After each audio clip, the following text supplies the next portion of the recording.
And with that, welcome to Wake Up Charlotte to Go Olympic Edition, the show you wake up to watch every single morning with anticipation and maybe a little anxiety as well. It's going to be the last one, by the way, when it comes to It's the the Olympic last version. one?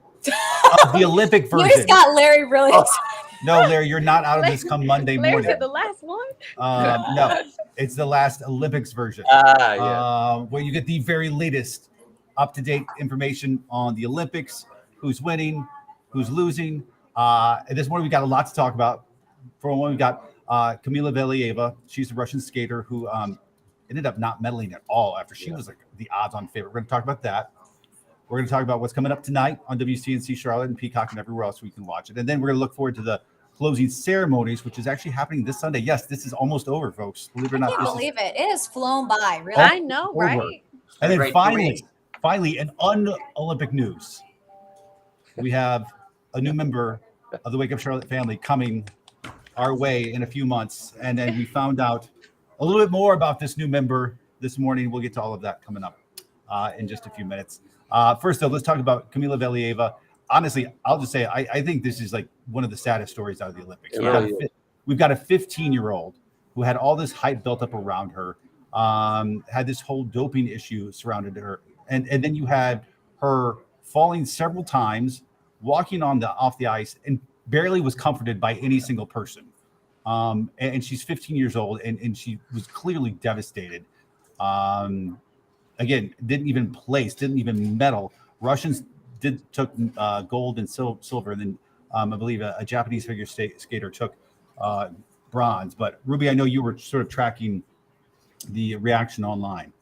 Yeah, really quickly, USA got 7th, 10th, and 16th. So still up there in the top, but hopefully 4 years we can make it up a little bit closer. But when it comes to Valieva, a lot of people are basically saying they are heartbroken. They're heartbroken over what happened to her during her performance, and that, they are still rooting for her. They're still rooting for her because she's so young. She still has a chance to be in the Olympics again in the next 4 years, and then in the next 4 years after that, and hopefully make a comeback. I mean, it's unfortunate that she's had the situation around the positive drug test, but just to see the performance and then to see, her emotions after that, you feel for that, because at the end of the day, they're athletes, they're out there, they're competing, you want the best for them. And so just a lot of people being sympathetic towards her, especially during this time. So I didn't see anything bad come out of, what happened, because again, these are Olympians. They have so much pressure on them, especially on that big stage. She's 15 years old. Just think about when you were 15 years old. If you were on that stage, it would be a different level of pressure. And so hopefully she can bounce back with everything that has been surrounded around her during this time. I was watching that. I had the chance to watch that. I've been trying to watch as much of this as I can. When we come into work, it's already on. And so they have the replay of that. I thought it was one of the most heartbreaking moments in sports history to see a little girl like that. And that's what she is. She's a little girl put out there because her country demanded it and her coaches demanded it, and see her fall apart like that, which I think anybody would under the circumstances if they were the same age as her. And to barely, I thought her coaches handled it okay, but she was heartbroken. And she knew that her whole country was watching her and the whole world. So it was so heartbreaking. It was a tragedy. I think it's a sports tragedy to see that happen, to put all the weight of the world on her shoulders to win and to end up the way she did. So I think it was just a terrible moment in sports history. We should not have had to watch that, because she should not have been competing under the circumstances. Well, and at one point, she was almost turned into the villain too, where people were like, "Oh, how is this?" And it wasn't. And there's a lot that goes into that side of the story. But we talked yesterday about confidence and what it does. That at one point, so many people were against her, and when you really just dial it back, she is a 15-year-old girl that probably all her passion is skating. This is the biggest moment of her life, and then the controversy got weighed. So it really was sad to see that. I really hope that she turns it around and comes back in 4 years and really just shows everyone, avoids the controversy. But I know this is really tough for her. That was, as Larry said, it's really tough to see. Well, the IOC president actually came out and said he was deeply disturbed. He denounces the tremendous coldness directed toward her. And actually, I saw on the Today Show this morning, Mike Tirico was speaking out saying the IOC needs to step up in this situation with everything that's happened to this 15-year-old. Joy, echoing what a lot of people are saying, is that I felt sorry for her. Folks, let us know what you thought about this and what else you're watching on the program. I will say, I mentioned it in the show briefly this morning, but I read an NBC News article that was fascinating about how, I mean, let's be clear, any Olympic athlete has sacrificed a lot and has gotten to the Olympics because of extreme focus and discipline. But then you have the Russian figure skating program, which by all accounts is a ruthless program. And they sort of can cast aside the figure skaters as quickly as they pick them up. And that in the program, they favor the young and small. And I thought this was a stunning statistic, and it gives you some perspective about why people feel so bad for this girl, is that of the last 4 Winter Games, not a single one has included a veteran on the Russian ice skating team. Wow. So every single one of them has been 15, 16, 17. And then by the time they get 20, they're too old. So I think some of what you saw in that reaction on rink from Valieva was not only a sadness because it didn't go well, but a sadness because, hey, this might have been my one and only shot. So just sad all around. On to better news. Coming up tonight on WCNC Charlotte at 8 p.m., we've got the 2-women bobsledding.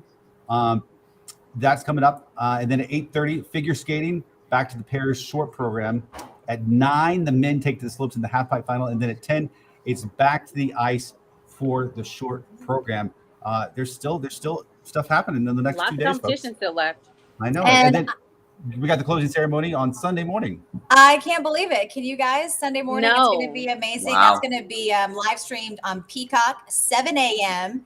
NBC will produce the show, the closing ceremony, re-air it again at 8 p.m. prime time right here on WCNC Charlotte if you want to watch it. But this is so exciting. Breaking news this morning, Olympic bobsledder Elena Myers-Taylor. So remember, she's the one who got COVID. She was supposed to be the flag bearer for the opening ceremonies. Yeah. Couldn't do it, but she was cleared in time to compete. Well, they just told her she will be the flag bearer for the closing Yay, that's ceremony. so Yeah. good. That's cool. Yeah. So she's so happy. I saw the video when they told her. She was just crying and hugging them. Yes. It was Oh. awesome. So I'm really happy for her. And then Chris, you had some exciting news on air this morning. Well, thank you, Sarah, for putting that fabulous production together. But yes, it is a boy. Kim and I found out on Tuesday, and it was so hard to avoid any sort of pronoun to decipher this. But no, Kim and I are beyond excited for what's happening here, and it was wonderful to share it with all the viewers and the things that went along with it. Sarah, that basket was beautiful. Also, here it was, the 4, 3, the 2. I went to go grab the rebound. No! It was the boy basket. Yay. The suspense was killing us. I know, Right? we couldn't wait. But no, it's a big deal. It is. Kim and I were just telling some of our closest friends, but it was really cool to share it with all you, the comments that you were sending in, and also the onesies that we received from this wonderful printing company. Their names were Pat and Chris from Concord. I really do appreciate that. True smiles all around. I love this team. You can see the onesies right there. This is a really special day Love for Kim it. and I, and thanks, guys. Seriously. So fun. Well, we're so happy for you, Chris. And you'll be getting even less sleep once that baby arrives. I know.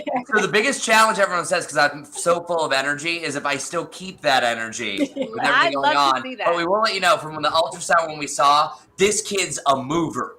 This kid was doing this all around. So definitely my child has the energy. It's going to test my endurance, but I'm sure Your endurance, Kim's endurance. Right? Kim is the one I feel bad for here. I mean, Oh, wow. I know. I mean, She's going to have 2 of you. Yeah, she looked over at me during it. She's like, "Here we go." Yeah, she's actually going to have 2 children now, Chris. Yeah, I know. She's already dealt with the biggest child for years now. and we should say you guys are thinking about some names, but you're going to keep it to yourself till the day of, which I think makes sense. Yeah, until the day of, no one knows. Even our parents, no hints, no inklings whatsoever. So you'll find out in July some point by some picture. Wait just a minute. It just came in off the wire. Typhoon. What? Yes. Typhoon. I think a weather name. I think Mulcahy. Typhoon Mulcahy, or I mean, you know, if Why don't maybe, you just Yeah, name and him? what was Why it? don't you just name It was him Ramona Sprinkle? that was saying storm or squall. You said so. Ooh, Storm. Yeah, Storm Storm Mulcahy. Mulcahy sounds awesome. I don't think Kim's gonna go for it, by the way. well, I mean, because you don't want to be. Who wants to? I mean, the poor kid. You don't want to be Drizzle Mulcahy. I mean, Oh, you yeah, want that's true. to. You want to at least be Storm Mulcahy. You What know? about Sprinkle Mulcahy? Yeah, hey, that's right. Hey, we can just make it all the family, right? Storm Sprinkle Mulcahy. We'll work on it. That's a mouthful. I can hear your wife at home cringing right now. I was just like, stop. Just call him Right now. SP. Just call him SP for sure. That's right. That's right. All right, folks. Hey, listen. That's gonna have to do it for our Friday morning effort of Wake Up Charlotte to Go. Thanks for joining us this morning. Thanks for joining us over the course of the last few weeks. I don't know what we're gonna talk about come Monday. I don't know I don't either. No, so- Babies. But Happy Friday. Take a break. Take a break. but you know what? You know what? I won't be here. Oh yeah, you're not gonna be. Hey. Real quick, thanks to Jake, Monica, and Joy for sending out the congratulations, and thank you for anyone who ever writes anything in the comment section. We appreciate you. I don't know about that. All right, so not all of them. Some not of all them are a bit questionable. We love all of our the nice comments. We appreciate That's the right. nice comments in the comments. Thank you for interacting with us on Wake Up That's right. Charlotte. That's true. To That's go. true. Have a All right, great folks. weekend. Have a great Friday and a wonderful weekend, everybody. Bye.